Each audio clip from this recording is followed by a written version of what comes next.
Top quality और consistent performance के लिए सिर्फ सिल्वर पंप्स। टॉप क्वालिटी और कंसिस्टेंट परफॉर्मेंस के लिए सिर्फ सिल्वर पंप्स, नाम याद रखना।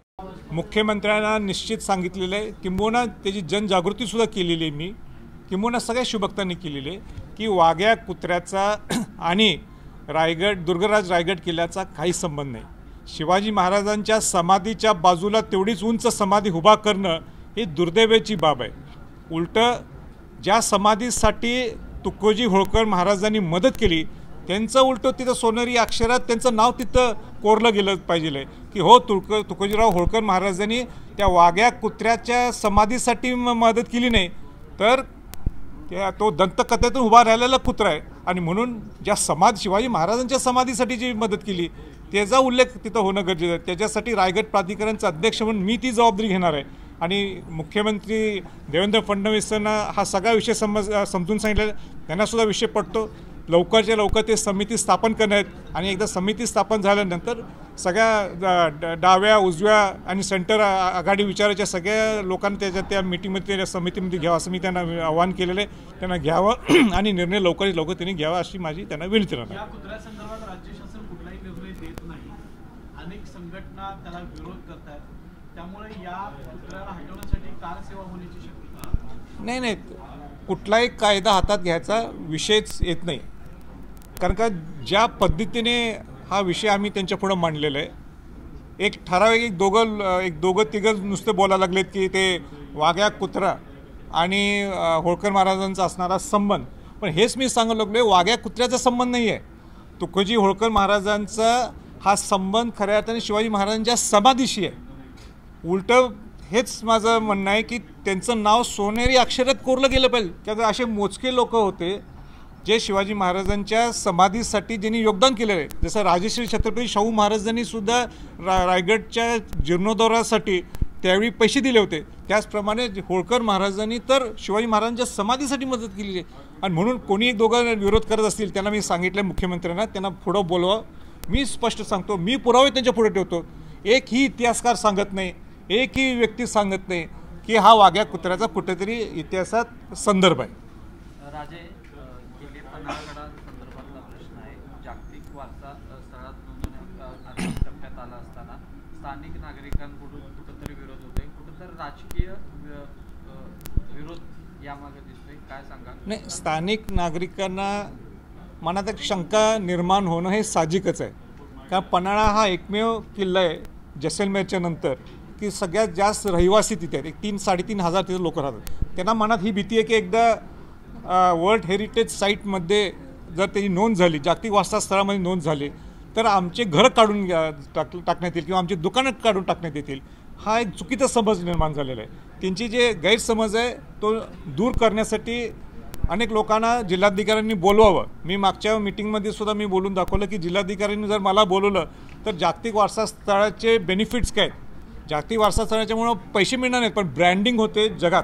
म्हणून जसे आज तुम्ही राजस्थानमध्ये गेला आणि तिथं बाहेरचं पर्यटकाला त्यांनी गुगल केलं की जागतिक वारसा स्थळामध्ये कुठले किल्ले आहेत, मग तिथं 7 किल्ले पाहायला मिळतात आणि मग ते सगळे पर्यटक तिथं जातात बघायला।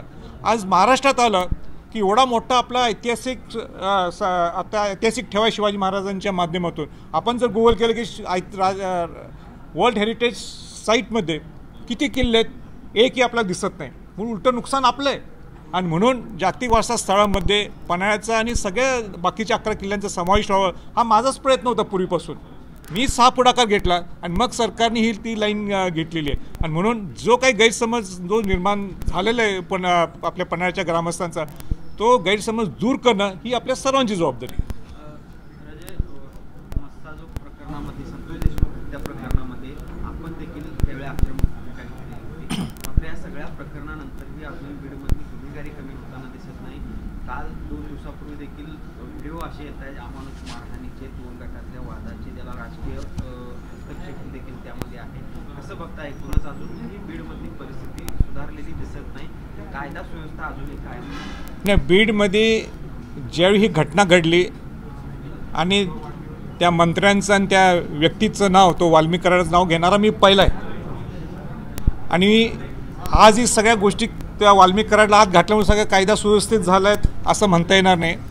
कालच व्हिडिओ मलासुद्धा माझ्या कानावर आलेला आहे, मी अजून पाहिला नाही तो व्हिडिओ, पाहिला नाही आहे, पण जो माझ्या कानावर आला आहे की कायदा सुव्यवस्था निश्चित बिघडलेली आहे. ती कायदा सुव्यवस्था ही बिघडू नये, हे महाराष्ट्रात एक वेगळी लाईन लागू नये, किंबहुना ते ज्या पद्धतीने मारणं आणि ते व्हिडिओ शूट करणं हे महाराष्ट्राला हे परवडणार नाही. आणि हा काय सुसंस्कृत महाराष्ट्र नाही आहे. आणि ही सगळ्यांनी म्हणजे मुख्यमंत्र्यांच्यापासून असून दे, विरोधक पक्षातले लोक असून देत, सगळ्यांनी खबरदारी घ्यायला पाहिजे की हे महाराष्ट्राला न परवडणार आहे आणि महाराष्ट्रात ह्या गोष्टी चालून द्यायची नाहीत. ह्याची जबाबदारी सगळ्यांनी, सगळ्या विरोधी पक्षातले लोक असतील किंवा सत्तेतले लोक असतील, या सगळ्यांनी ती जबाबदारी घेणं गरजेचं आहे. राज्याचे उपमुख्यमंत्री त्या जिल्ह्याचे पालकमंत्री आहेत, राज्याचे मुख्यमंत्री सुद्धा राज्याचे गृहमंत्री आहेत. असं असताना ही परिस्थिती हाताळता येत नाही. माझं असं म्हणणं आहे, त्यांनी युद्ध पातळीवर सगळ्या मिटिंग्स बोलावेत. हे का घडायला लागलेलं आहे, एवढी धाडस कशामुळे निर्माण व्हायला लागलेली आहे, म्हणजे एकमेकाला मारायचं आणि ते व्हिडिओ शूट करून दाखवायचं, म्हणजे कुठंतरी निश्चितपणाने इझी गोईंग सगळं चालू आहे. म्हणजे आपल्याला काय होतं आहे, कोण आपल्याला आत टाकते, काय फरक पडतो, आत गेले तर परत आपण जामीन येऊन बाहेर येऊ, हे जे वातावरण तयार व्हायला लागलेलं आहे, जे बाकीच्या राज्यात, ठराविक राज्यात अजूनही आहे, पण हे महाराष्ट्रात केव्हा नव्हतं.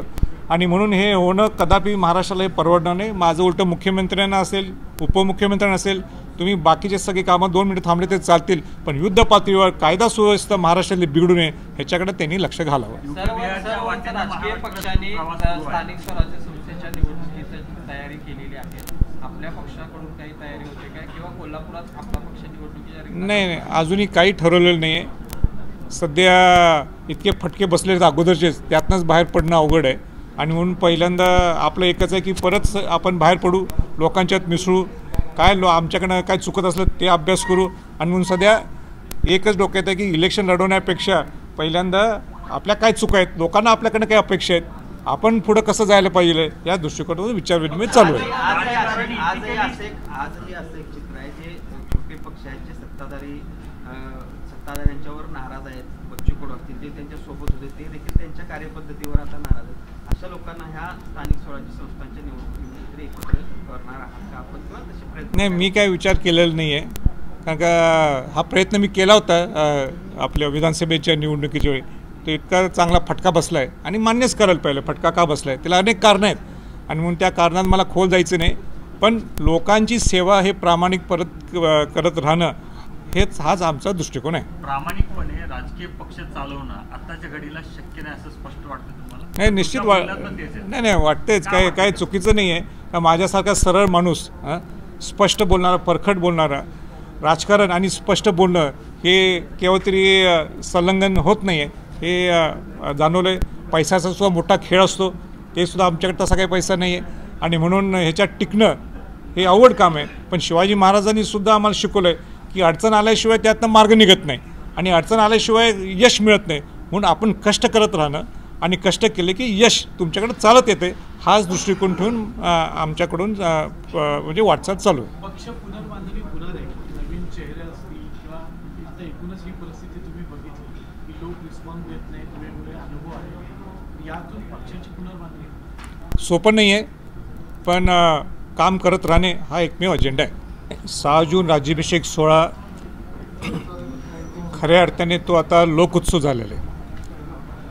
लोकांच्या फार मोठ्या अपेक्षा आहेत. जिथं 2007ला ज्यावेळी 6 जूनला राज्याभिषेक सोहळा आम्ही सुरुवात केलं, राज्याभिषेक सोहळा समितीच्या वतीनं, त्यावेळी मला आठवते की 500,000 लोक आले होते. आणि मागच्या वर्षीपर्यंत जर अंदाज आपण घेतला तर 5 ते 5.5 लाख लोक, 5 ते 5.5 शिवभक्त रायगडवर शिवाजी महाराजांना अभिवादन करण्यासाठी येतात. पण हे सगळं करत असताना सुद्धा राज्याभिषेक समितीची जबाबदारी आहे, आपल्या सर्व शिवभक्तांची जबाबदारी आहे की आपल्याला शिवाजी महाराजांनी जे स्वराज्य आपल्यासाठी निर्माण करून दिलं आणि त्याचं प्रतीक म्हणजे दुर्गराज रायगड हा किल्ला आहे. आणि हा दुर्गराज रायगड किल्ला स्वच्छ, किंबहुना तिथे येणाऱ्या सगळ्या शिवभक्त जबाबदारपूर्वक कसं येईल या दृष्टिकोनातून आमची सर्वांची इच्छा आहे. लोक वाढलेत, जबाबदाऱ्या वाढलेत, ही कल्पना आहे. म्हणून माझा किल्ला ही माझी जबाबदारी आहे. या दृष्टिकोनातून सगळ्या शिवभक्तांनी यावं ही माझी सगळ्यांना विनंती आहे. रायगड प्राधिकरणच्या वतीनं आणि सरकारच्या वतीनं शिवभक्तांना कुठं त्रास होऊ नये ह्याच्यासाठी वेगळ्या वेगळ्या व्यापक योजना, व्यापक सुखसुविधा त्यांच्यासाठी करण्यासाठी आम्ही प्रयत्नशील आहोत. कुठंही कमी पडणार नाही ह्याची माझी गॅरंटी मी देऊ इच्छितो. पण शेवटी एका गडावर 5 लाख लोक येणं, इतक्या प्रतिकूल परिस्थितीत लोक येऊन तिथं राहणं हे काय सोपं नाही आहे. आणि म्हणून शिवभक्तांना येत असतानासुद्धा आपण स्वच्छता, आपला हा शिवाजी महाराजांचा किल्ला हा जसा आहे तसा राहावा या दृष्टिकोनातून यावेळीच्या 6 जूनच्या राज्याभिषेक सोहळ्याच्या माध्यमातून हे आम्ही प्रमोशन करायला लागलो आहे. कालसुद्धा पुण्याच्या बैठकीमध्ये हाच संदेश होता की सगळ्यांनी तिथं यावं, आनंदाने यावं, शिवाजी महाराजांना अभिवादन करावं. आपण शिवाजी महाराजांचं एक जी आपली अस्मिता आहे त्यांच्यातनं एक त्यांचा आदर्श घेऊन आपण पुढे जावं. पण हे सगळं होत असताना दुर्गराज रायगड किल्ल्यावर कुठंही अशी गोष्ट होऊ नये जेणेकरून आपल्याला लोकांना उत्तर देता येणार नाहीत, अशा गोष्टी काही तिथं घडू नयेत. या दृष्टिकोनातून ह्या 6 जूनच्या राज्याभिषेक सोहळ्याच्या माध्यमातून आम्ही वेगळंपण हे नेहमी कालपासून बोलायचं सुरुवात केलेली. वाघ्या कुत्रा 17 जूनच्या पूर्वी त्याचं काय होणार आहे? नाही, 6 जूनच्या पूर्वीचा काही विषय नाही आहे. आम्ही कुठली डेडलाईन्सवर दिलेली नाही आहे. मुख्यमंत्र्यांना निश्चित सांगितलेलं आहे, किंबहुना त्याची जनजागृतीसुद्धा केलेली आहे मी, किंबहुना सगळ्या शिवभक्तांनी केलेली आहे की वाघ्या कुत्र्याचा आणि दुर्गराज रायगड किल्ल्याचा काही संबंध नाही. शिवाजी महाराजांच्या समाधीच्या बाजूला तेवढीच उंच समाधी उभा करणं ही दुर्दैवाची बाब आहे. उलटं ज्या समाधीसाठी तुकोजी होळकर महाराजांनी मदत केली त्यांचं उलटं तिथं सोनेरी अक्षरात त्यांचं नाव तिथं कोरलं गेलं पाहिजे की हो तुकोजीराव होळकर महाराजांनी त्या वाघ्या कुत्र्याच्या समाधीसाठी मदत केली नाही, तर तो दंतकथेतून उभा राहिलेला कुत्रा आहे. आणि म्हणून ज्या शिवाजी महाराजांच्या समाधीसाठी जी मदत केली त्याचा उल्लेख तिथं होणं गरजेचं आहे. त्याच्यासाठी रायगड प्राधिकरणचा अध्यक्ष म्हणून मी ती जबाबदारी घेणार आहे. आणि मुख्यमंत्री देवेंद्र फडणवीसांना हा सगळा विषय समजून सांगितलेला, त्यांनासुद्धा विषय पडतो. लवकरच्या लवकर ते समिती स्थापन करण्यात आणि एकदा समिती स्थापन झाल्यानंतर सगळ्या डाव्या, उजव्या आणि सेंटर आघाडी विचाराच्या सगळ्या लोकांना त्या मीटिंगमध्ये, त्या समितीमध्ये घ्यावं असं मी त्यांना आवाहन केलेलं आहे. त्यांना घ्यावं आणि निर्णय लवकरात लवकर त्यांनी घ्यावा अशी माझी त्यांना विनंती राहणार.